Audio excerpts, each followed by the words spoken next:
Xitoy deysizlar. Stanok ham Xitoyniki deb yozishibdi. Bunaqa kommentariyada keyin odamni yangilik qilsam kelmay qolar ekan. Qana, mana Stanokni ko'rdinglar. Xitoydan olmasa qayerdan olamiz? Bu Xitoy keladi, bosib oladi. Xitoy voqimi qochadigan joyimiz yo'q. Nima qilamiz? Birlashamizmi? Jonga tegdi bor, vashtiymcha.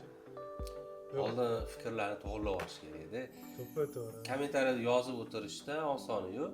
O'zi Xitoy bizga kelganiga qancha bo'ldi? Nimaga kelmoqchi?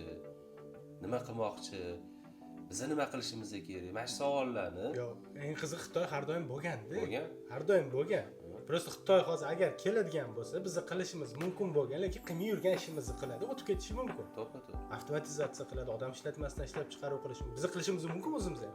Qilmay yurimiz deb birlashaylik deb bahona qidiryapmiz. Aybdor qidiryapmiz bo'ldi birlashishda. Men aybdor bo'lmay, kimdir aybdor bo'lsin. Shu birlashganda kimdir bosh aybdor bo'lsin, shu etmagan mana shunaqa bo'lib ketdi deyish. Bo'ldi, boshqa narsa yo'q. Oybek video qo'ydingiz Xitoy haqida. Qarang, birinchi qadamni o'zi siz tashlayapsiz. Stanok olib kelib, yengillikni hali O'zbekistonda yo'q bo'lgan mebelni ishlab chiqarmoqchimiz. Lekin buni hamma noto'g'ri tushunyapti. Qarang, o'zi Xitoydan kelish alohida tema, Xitoydan mahsulot olib kelish alohida tema, Xitoydan texnologiya olib kelish, uni shu yerda ishlab chiqarish alohida mavzuda. Mana Xitoydan kelayotgan mebellarda shunaqa narsalarni ko'rganimiz uchun biz ular bilan raqobatbardosh bo'lishimiz uchun garchi u texnologiya Xitoyniki bo'lsa ham olib kelib raqobatbardosh qilishimiz kerak. Chunki mana raqiblaringiz yoki o'sha konkurentlaringiz nimada kuchli bo'lsa, qaysi sohada o'tayotgan bo'lsa, siz ham uni qo'llashga majbursiz biznesda. Shu maqsadda olib kelgandim. Lekin mana u kommentarlarni o'qib, o'zim hayron qolyapman, to'g'risi bor-ku. Odamlarimiz shunchalik tushunchasi yo'qligidan gapiryaptimi? Ya'ni ishlab chiqarish sohasida Xitoy butun dunyoni egallagan. Mahsulotlar allaqachon egallagan. Nafaqat hatto Yaponiyada ham Xitoy mahsulotlari turibdi. Faqat o'zining talabini qo'ygan, sifatli ishlab chiqargan. Mana ko'rdinglar, bizda 90% uskunalarimiz Yevropaniki. Faqat u Stanok yangilik bo'lgani uchun olib kelgandik. Bundan maqsad shu raqobatbardosh bo'lsin deb turib. Lekin odamlar buni noto'g'ri tushundimi yo tushunmadimi? Hammasi o'sha Xitoynikini tanqid qilib, O'zbekistonnikini olmaysanmi deyishyapti. Qani O'zbekistonda bormi?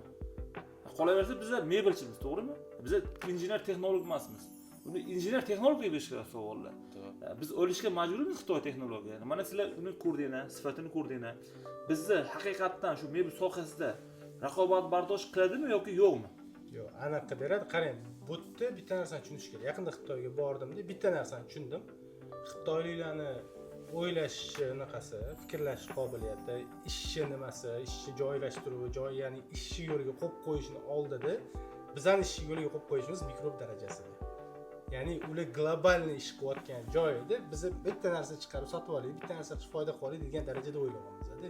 Ular global butun dunyoga sotyapti, milliardlab pul qilyapti, milliardlab sotyapti-da. O'sha oddiy bitta petlarni milliardlab chiqaryapti-da. Eng qiziq u petlardan O'zbekistonda yo'q firma. Shunaqa darajada qilyapti-da. Qanaqa bu yerda noto'g'ri tushunishimiz kerak, nazorat o'rganishimiz kerak, xuddi shu ishni qilishimiz kerak-ku biz. Bo'lmasam keladi. Xitoy bo'lmasa boshqa davlat kelib xuddi shu ishni qiladi.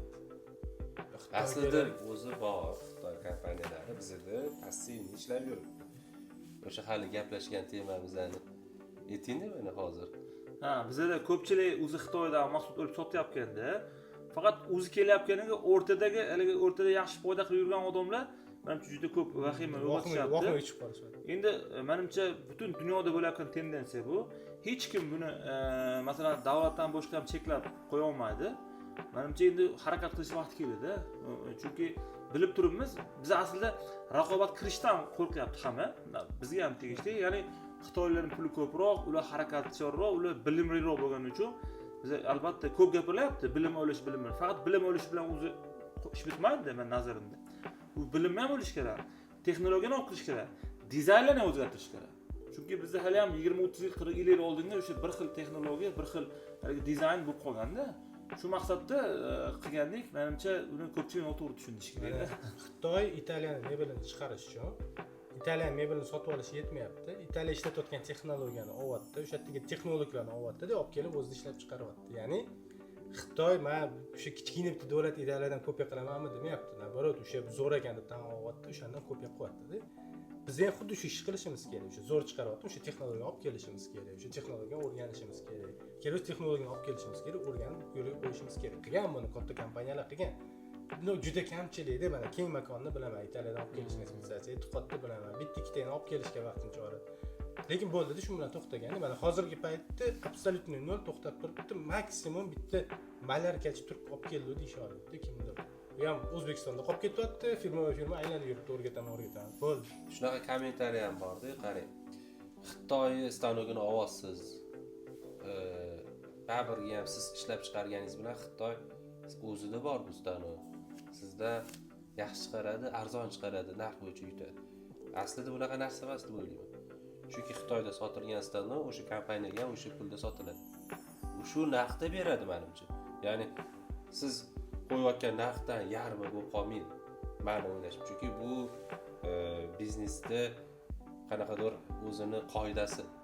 Ya'ni men stanokim bor, lekin kimdir usluga qilib ketyapti-da, uslugachiga men 5000 misol uchun bitta kromkani 1 metrni yopishtiryapman. Lekin men ham mebel chiqaraman deb men 2,5 ming qilib qo'yaman kromkani 1 metrni. Mana 5000 qilib sotaman. Xitoyda ham mana shu mebelida shu narsa. Ya'ni boshqa tarafni o'ylash kerak-da. Bizning bozor Xitoyga qanchalik qiziq. Shunaqa katta bozormi shunchalik qiziq bo'lib ketadigan. Oddiy misol boya aytgandek, petli chiqaryapti. 2 milliard, 1 milliard, 2 milliard dona chiqaryapti. O'zbekistonda yo'q-da-yu. Bitta kichkina petlani oladigan bo'lsa. O'zbekistonga sotishni o'ylamayapti ham-da, lekin uni bitta представительlari bor, sotmayapti ham ular orqali. O'zbekistonda ular biladi qancha ham sotiladi. Bularga boshqa bozorlar qiziq, katta bozorlar bor, juda katta bozorlar bor. O'shatlar qiziq-da bularga. Bizga faqat hab bo'lishimiz mumkin. Biz ishlab chiqarib, atrof muhitga sekin unda biz yutib qolamiz. Ishchi o'rinlar, oyliklar yaxshi, stabilni oyliklar, katta zavodli bo'lib qolamiz. Shu taraf plyus agar hab bo'ladigan bo'lsa o'rtada turgan. Biz o'sha O'rta Osiyo o'rtasida joylashganmiz, biz orqali chiqib ketish oson. Hamma o'zini ishini qilish kerak. Aslida biz O'zbekistondagi mebelchilar to'xtashimiz kerak emas. Shu yengillikni chiqarishimiz kerak. Narx siyosatida narxni hisoblab chiqarib berishimiz kerak. Arzon, sifat qilib berishimiz kerak. Endi keyin ular o'zini ishini qiladi. Shu fikringizga 100% qo'shilaman. Kommentariyada shunaqa bo'lyapti-da, ma'ni Xitoy baribir seni sindiradi boshqa. Endi biz baribir sindiradi deb og'zimizda o'tirayapmiz, to'g'rimi? Qo'limizdan kelgan o'zimizni mas'uliyatimiz darajasida ish qilishimiz kerak. Ya'ni biz mebelchimiz, biz bir siyosatchi boshqasi emasmiz. Hamma ya'ni o'zini ishini sifatliroq qilsa, raqobatbardoshroq qilsa, ustida ishlasa, optimallashtirsa, menimcha raqobat qila olsa kerak. Men endi kommentariyada yozilgan fikrlarga qo'shilmayman, o'z ko'pchilik qo'shilmaydi. Ya'ni stanok Xitoyniki bo'lgani bilan o'rtoqlar bizda unaqa zavod yo'q, stanok chiqaradigan. Unaqa zavodni qurib qilish imkoniyati ham hozircha yo'q deb o'ylayman. Olib kelib biz ishlatganimizni eng to'g'ri yo'l. Men olib kelsa har holda o'rganamiz, nima narsani ushlab ko'ramiz, boshqa qilamiz, balki kelajakda eng yaxshi narsa qilamiz. Shuni ko'rib turib, shuni mashlab chiqaradigan zavodlar bo'lsa, qani biz ochiqmiz, qani O'zbekistonda qani bo'lgandi. Biz buni borib yo'qda bilan iqtisodiy hissa qo'shmasdan turib qilardida. Lekin menimcha bu eng yaxshi deb o'ylayman. Mana Xitoylik o'zi kelib bu yerda qilib qilgandan ko'ra yoki Xitoy mahsulot olib kelgandan ko'ra Xitoyniki bo'lsa ham texnologiyani olib kelib ishlab chiqarmani ko'rdinglar. Biz Yevropada ishlatamiz asosan. Lekin orada shu yangilik chiqib qolgani uchun va talab shunga ko'proq bo'layotgani uchun shuni qilganmiz. Menimcha yana qolganlar ham kommentariyada yozib, yana fikrlarini kutib qolaman. Turkiya hech narsa emas ekan deyapman do'stlar. Bizni o'ylayman, mebelchilik ko'proq Xitoyga qatnashimiz kerak. Ideyalarni ko'rib, ularni ham ko'chirib, olib kelib, kerak bo'lsa ustida ishlab, o'zimizni tezroq chiqarish kerak. Bizga texnologiya kerak, texnologiyani olib kelaylik. Dizayn kerak, dizaynni olib kelaylik. Ya'ni ishimizni qilaylik. Voy bo'ldi, biz eski narsani chiqaramiz. O'sha penal komod, o'sha kravat, bo'lmagandachi kimdandir yordam kutib o'tiramiz. O'zing harakat qil degan joyda menga u yordam berish kerak, bu yordam berish kerak. Ishim o'xshamay qolsa anu aybdor, men aybdor, lish o'zi aybdor bo'lmasa bo'ldi, olib chetda tursa bo'ldi bo'lib qoladi-da. Shunisiga odam jahli chiqadi. Birlashish shu, Oybek, ya'ni bizni birinchidan kommentariyada bir-birimizni qilgan ishimizni qo'llab-quvvatlashimiz kerak. Albatta. Yangi texnika keldimi? Qiziqaylik, nima narsa bo'lyapti bu yerda, nima qilyapti, imkoniyati qanaqa, nimalarni ishlab chiqara olamiz.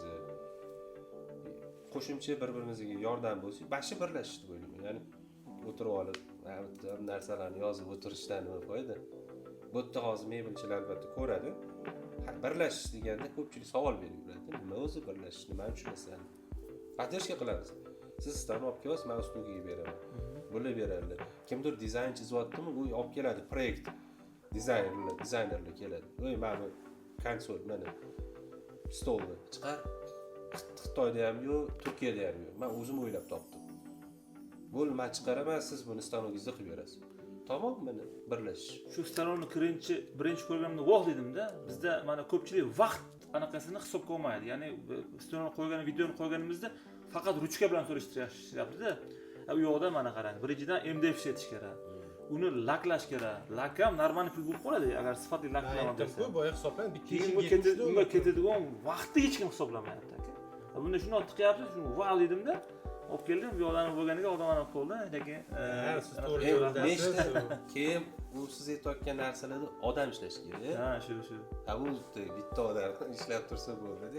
Hozir shuni orqasida sifatga erishyapsiz, vaqtni, pulni arzon qilyapmiz. Ya'ni raqobatdosh mebel chiqara olamiz-da. Eng qizig'i mana Toshkentda, mana ko'zimizning oldida Toshkentda o'sha buyurtmani chiqarib berishdi-da. O'sha buyurtma 2-3 kun ichida bozorda bo'ladi.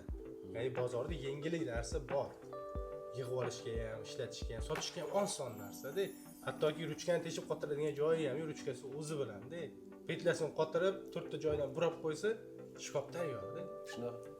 Maksimal osonlashish. Bitta texnologiyada emas, qolgan elementlarni ham olib kelish kerak, aksessuarlarni olib kelish kerak bo'lsa. Farqi yo'q qaysi davlatdan olib kelishimiz. Biz o'shani ishlab chiqarib bersak bo'ldi. Endi hamma o'zi sohasi uchun javobgar-da, to'g'risi. Uni kimdir qilib bersin deb o'tiraveramiz. O'zi harakat qilib, nimadir qilish kerak-da. Mana 3 yil, 4 yil oldin hech qanaqa prisadka yo'q, hech kim eksentrik tushunmaydi, boshqa. Shuncha mana o'rganyapmiz, qilyapmiz, sal bo'lsa internet ko'rsatganda boshqalar harakat qilyapti-ku shunga. Shunaqa qilib harakat qilish. Faqat tezlashish kerak bu joyda. Ha, sal tezlash kerak. Ya'ni, menga shu ham yetadi deb o'tiribdi ko'pchilik.